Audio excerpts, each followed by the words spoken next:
Let's talk about the arteries of the spinal cord. So we have three small arteries, and these include two posterior spinal arteries and one anterior spinal artery. These longitudinally running arteries are reinforced with the help of segmental arteries, which are present outside the vertebral column. And they're going to enter the vertebral canal through the intervertebral foramina. And these vessels will anastomose at the spinal cord surface, and they're going to branch into gray and white matter substance. If we talk about the posterior spinal arteries, but first of all, I'm going to show you the anterior spinal arteries.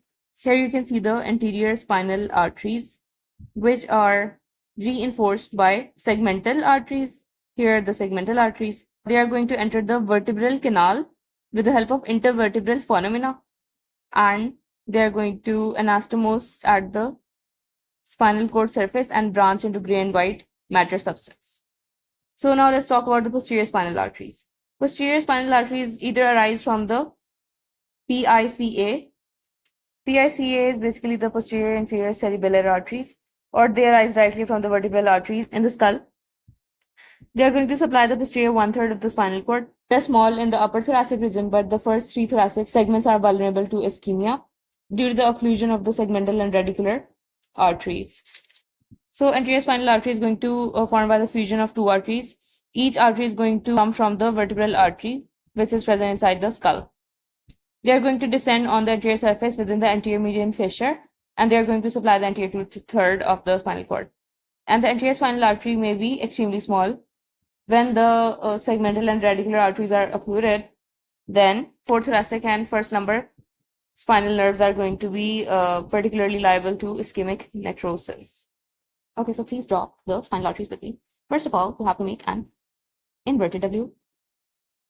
Then you have to make a simple W, like this. Then you have to extend two lines, which are a little bit tilted towards the inside. And then you have to show the segmental innervations, which are formed in the way we form a leaf. Okay, 3 on either side.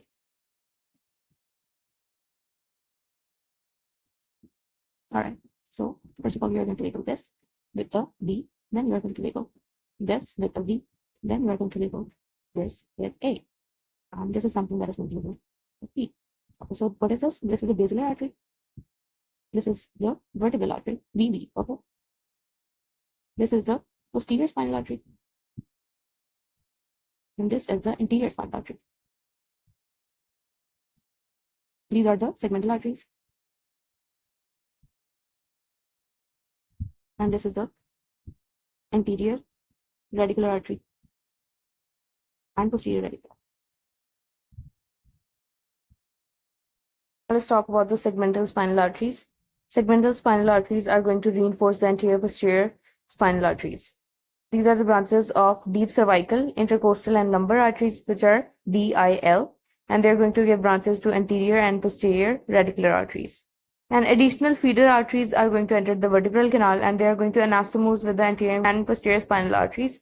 However, the number and size is going to be variable in various people.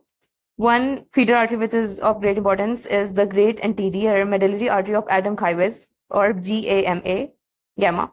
It arises from the aorta or from the upper lumbar vertebral region, and it is unilateral, and it is going to enter the spinal cord from the left side in the majority of the persons. The importance is that it may be the major source of blood to the lower 2/3 of the spinal cord.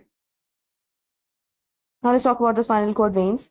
So these veins are going to drain into 6 tortuous longitudinal channels that will communicate superiorly with the superior part of the skull and the venous sinuses, and they are going to drain towards the IVV plexus or the internal vertebral venous plexus.